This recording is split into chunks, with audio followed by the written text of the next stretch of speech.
Alrighty, so I'm recording this on February 13th, 2023, and I'm just going to go into some updates on kind of my thoughts on some pieces of gear. Today, we're going to be going over the Petzl Ange Finesse, the Patagonia Nano-Air Light Hybrid Hoodie, and the Patagonia R1 TechFace Hoodie. So without further ado, let's just dive right into it. So, starting off with the Petzl Ange Finesse, it's been kind of a mixed how I feel about these quick draws. They've been kind of weird. About 2 weeks ago, we were on a climb up in Canada, and we had to bail off the climb just because I wasn't really into it that day, but it was kind of one of those days where there's just a bunch of things going on the climb, and your mind becomes unfocused, and you're not really there and prepared in the moment, and not enough to handle the climb and to lead it. So we bailed off the climb, but I don't want to say it was all part of it, but I definitely had some issues with the Petzl Ange Finesse draws on that day. About every draw that I went to clip, the clipping carabiner was always wanted to move and always went sideways. And, I know this problem, especially with these draws. It's just because the string doesn't hold, or it's not even the string. Even in the video that I put out about the Petzl Ange Finesse, it's not the string that's the problem. It's actually just the dog bone itself. It's just kind of weird that it's the dog bone is the issue. It's the Dyneema dog bone. It's too thin at the string, so when you go to clip it, or when you put the carabiner through the string, there's not enough fabric there or textile to put friction enough on the string to keep the carabiner tight. I had an express draw that I used, or an express dog bone that I used just as, maybe to see if it'd be better, even in the video that I did with the Petzl Ange, and that seemed to do wonders for keeping that Ange carabiner in place. And it's a weird issue because I don't deal with it all the time. For reference, about two weeks ago, I had the worst time with the Ange draws. It was seriously almost every screw I put in when I went to clip the draw to it, I could not get the rope clipped to the draw. The carabiner kept on moving, and when you're on kind of a more steeper route, or if your head's not into it, you definitely don't want that. And I kind of walked off that day being like, man, these quick draws suck. But then this past weekend, I did another climb, and I used the Petzl Ange draws again, and they worked fine. I didn't have that same problem. And maybe 2 weeks ago was one of the first times this season that I've been on twin ropes, and maybe I just wasn't used to clipping the twin ropes and going every other rope, every other screw. But it was just to have almost every clipping carabiner go sideways, I was like, that's a big problem, because I'm burning precious time and energy just trying to mess and fiddle with this quick draw, just so it doesn't, I can clip the rope through, so then I can focus on and continue the climb up. But with it being like that, you get kind of not spooked in a way, but maybe, or just you get kind of panicky, and you're like, holy crap, I cannot get this clipped. And so definitely on that climb 2 weeks ago, just are you kidding me? I just wanted to use a different quick draw. But then this past weekend, it was just fine. They performed really good. I didn't have to deal with that issue. And in ways it's kind of frustrating, just because there's not a lot of consistency with those Petzl Ange Finesse draws. And I think that's probably my biggest gripe with them is, you know, I do have a lot of good days with them, and when they're good, they're pretty good. Um, but man, when I have a bad day, it just sucks because, yeah, that clipping carabiner just likes to move, and that's a big problem. And I don't know how Petzl can really address this problem for like future versions of the quick draw. I know it's possible that they could probably figure out a way, but I really don't know how they would, because it's more of an issue of it's just the dog bone itself, and it's the loop at the bottom of the dog bone that's the problem. It's just too thin. I mean, they could thicken that part, but then I don't know how it would deal with, you know, having a thicker piece of like the dynamo material at the bottom where it tapers off to thin at the top. I don't know if that's something that's possible, because, you know, if they just got it about as thick as they did with the Express dog bone, there would be no problem with the Ange. It'd be a great draw for like alpine climbing and trad climbing. But as right now, yeah, I'm still on the fence. I think going forward, even for next season, I'm heavily considering getting the Express quick draws, or not the Express quick draws, but just the Express dog bone, and use the Ange large carabiners for, you know, the bolt and for clipping, because I really do like those carabiners. You know, the clipping action's nice. They're pretty light, but they're kind of firm. If the carabiner is in a place where you can clip it and it doesn't move around, it clips really nice. You know, you can just do the one-handed clip and you have no problem with it. I really like them for it, but, you know, just on those days like I had 2 weeks ago, I was not happy with them. But, you know, I think that's just the biggest thing, is you're not getting consistent performance with it. And, you know, when you have the good days, you just take them. Then when you have the bad days, you know, they're just a little bit more amplified, I guess. You know, just especially when you're on lead, they're just a little bit more amplified. But yeah, that's kind of current things with the Ange. You know, I've been using them all this season. I used them all last season, and I think it's just because I've been leading a lot more this season. You know, it's a smaller thing that starts to add up more. And, you know, before, I never even really, you know, knew that it was a problem, because I really wasn't doing a whole lot of leading last season. But this season, yeah, especially with it being my like rookie season for leading, it's just, yeah, when I have that carabiner problem, when it starts moving, that's, yeah, I'm not a huge fan of that. But so we'll have to see, you know, how at this tail end of the season, how it goes for those quick draws. I'm still using them as my main one. But yeah, you know, I think if I have a couple more days, I think it's set in stone that I will move on to the Express dog bone and then go with the Ange carabiners and build my quick draws that way. So yeah, that's kind of current thoughts on the Petzl Ange Finesse. And why don't we go into something a little bit more positive? And so let's just start going right into the Patagonia Nano-Air Light Hybrid Hoodie. Again, last weekend I went out to climb, and I did a different system than I normally do for my layering.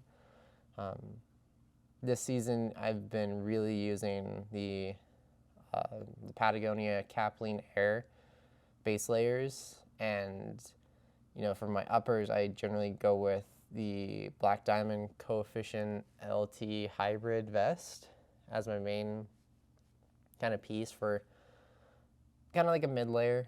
It's my general go-to. And then I go with a shell on top. But last weekend, this past weekend, I went with the Kapling Air hoodie for my base layer. But then I went with the Patagonia Nano-Air Light Hybrid Hoodie for my mid layer. And yeah, and I really liked it as my mid layer. I kind of forgot that I liked wearing a little bit thicker of a mid layer for certain climbs. last season it was a little bit more colder in the area and overall. So there's a lot of times that we would go climb and it'd be so cold that you're like, nah, I'm not wearing a lot of thin stuff underneath. Like, I'm gonna wear my Nano-Air underneath, and that's what I did a lot last year. But I did wear the Nano-Air light pullover last year. I think I did mention that in my layering for ice climbing video for what I used last season. But I haven't really done that this season. But the Nano-Air light hybrid hoodie kind of changes that for me. It's definitely an interesting piece. Even the night before we went to go climb, we just camped out and I slept in the Nano-Air light hybrid hoodie, and it was great. I think I've slept before. I've slept in a bivy sack with the regular Patagonia Nano-Air hoodie, and that was great. I was kind of surprised because you don't really get really hot during the night because it does breathe, but the Nano-Air light hybrid hoodie was really nice to sleep in that night, but it was really nice to climb in. What's nice about wearing like a little bit thicker of a mid layer for ice climbing, especially if you're doing multi-pitch, is you kind of negate the need for having a belay jacket.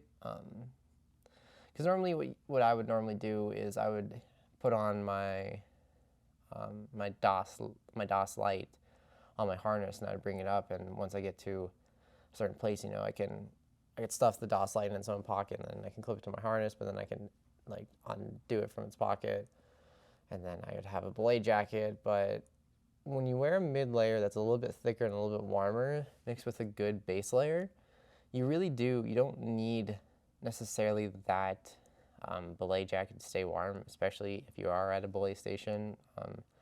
Has been a couple times, when I've had to belay someone up and, I'm just wearing my basic stuff, and I've definitely gotten, like, so far with the vest, it's been good. Like, I haven't gotten cold, but I haven't necessarily been warm. I've just been, like, a good temp.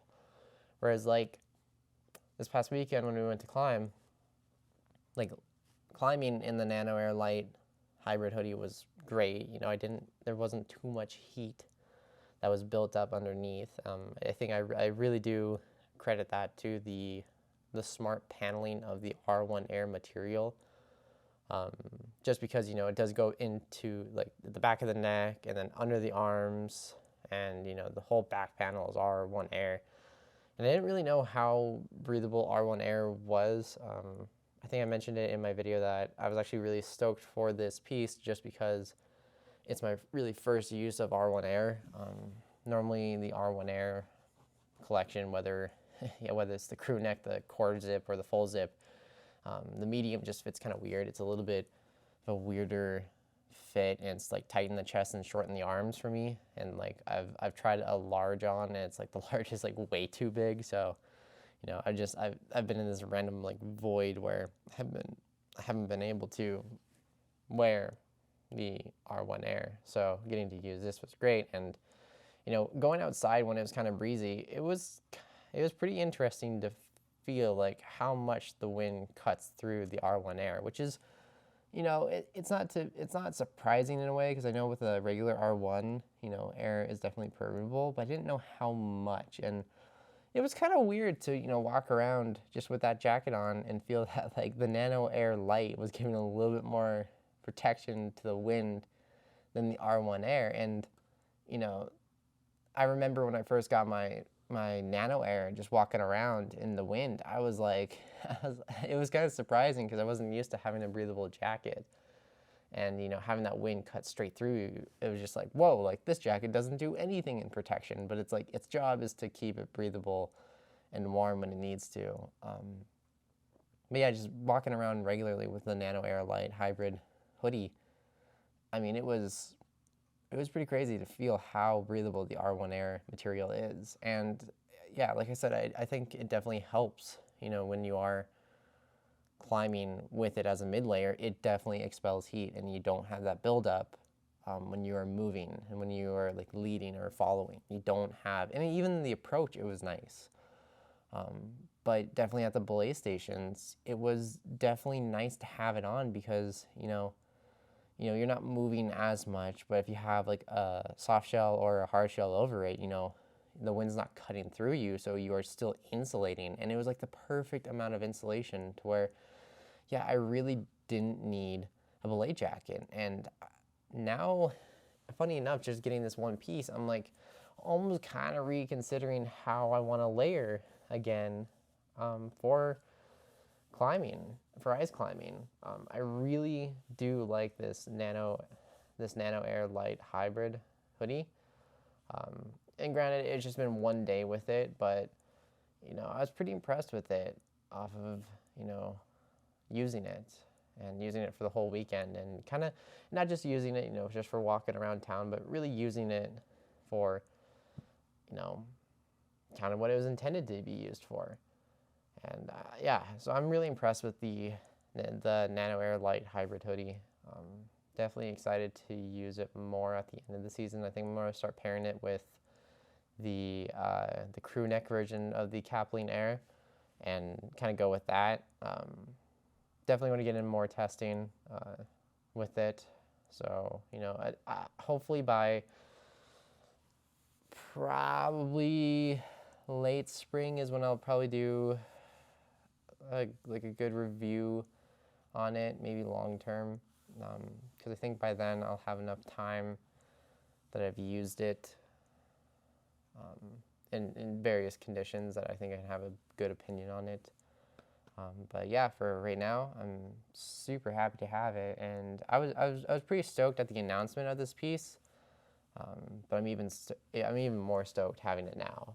It's quickly becoming one of my go-to jackets, so that's awesome. And yeah, so let's kind of transition into the last piece of gear that I'm going to be talking about, and that is the Patagonia R1 TechFace Hoodie. I just put out a video today. As I'm recording this, I put it out just before. And in that video, it's a very basic video because I just got the R1 TechFace hoodie, and I was looking forward to using it, and I was kind of comparing it to the R2 TechFace because I have experience with that. But I finally did get to use it the same day. They're the same event that I'm talking about. I'm using the Nano-Air Light and the Petzl Ange this past weekend. I used the R1 TechFace hoodie as my kind of shell, my outer layer, and I was pretty dang happy with it. Even in the video that I put out with talking about the R1 TechFace, it's not something that's, mind-blowing to me because I do have the R2 TechFace, so I kind of expected it to, work the same. It's just, you have R1 grid, and the TechFace is even more spaced out than regular R1, and then you have like R2, which is the lofted fleece. So I knew there's going to be like a weight to warmth difference, and yeah, I mean that's totally true. Like the R2 TechFace is probably about as warm as a Nano Puff, but the R1 TechFace is I think it's less warm than the regular R1. So, but if you look at the jacket just for like a shell, and as for me as an ice climbing shell, it was great. I really liked the flexibility and mobility of it. I did layer it over the Nano-Air light hybrid hoodie.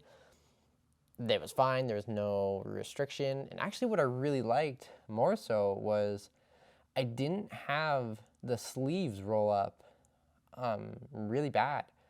In my video that I kind of go over the R1 TechFace, I kind of showed that, I raised my hands up and, the sleeves pull back a little bit, but actually going out to climb with the R1 TechFace, they didn't ride up as much as I thought they would.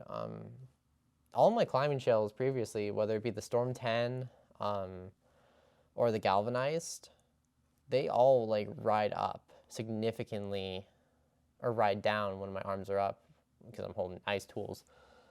They all do that, and it's always kind of bugged me because it's like a big area that's just exposed, and I've never really liked that. But yeah, this past weekend when I went to climbing it, it was pretty crazy how it didn't ride down, you know? And so I was really happy with that. And yeah, like overall, just like the flexibility of it, you know, it's just, you feel a little bit different when you wear a soft shell versus, you know, hard shell.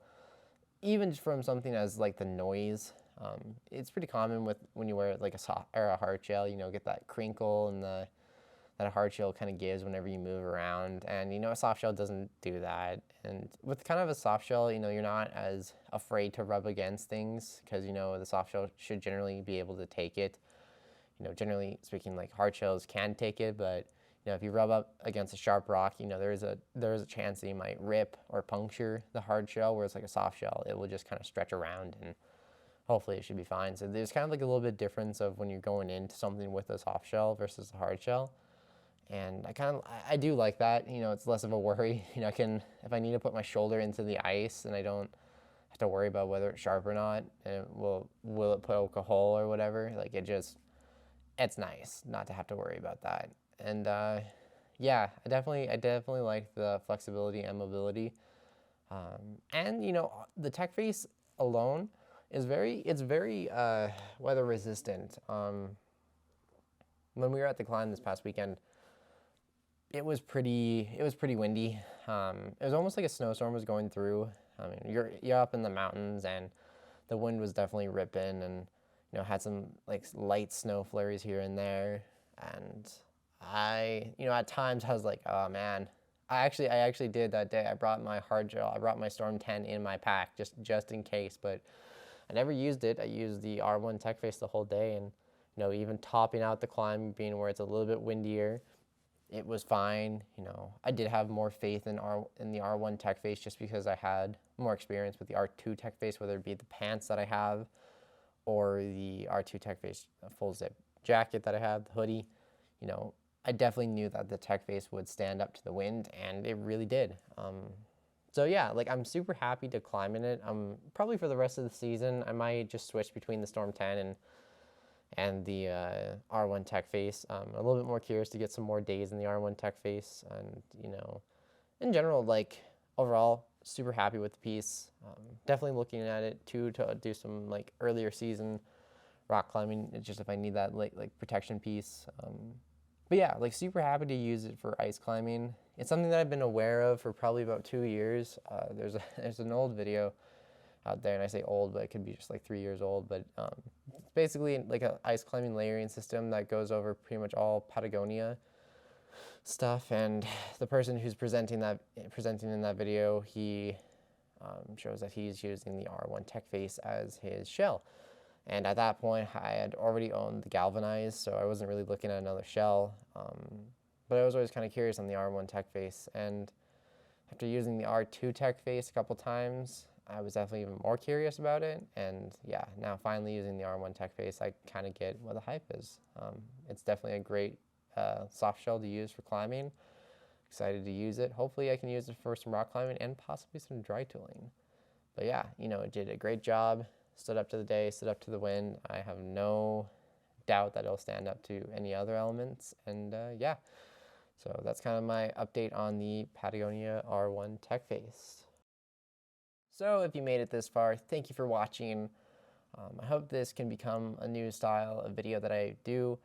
I think it's pretty helpful as, you know, I can give constant updates on the gear that I'm using. It's something that I actually try to do on my website.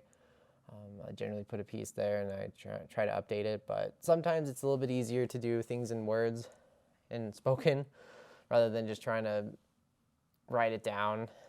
Sometimes it's just easier to babble on about it. So yeah, that's where I am kind of right now. And yeah, so thank you guys for listening to this, and I will see you guys in the next one.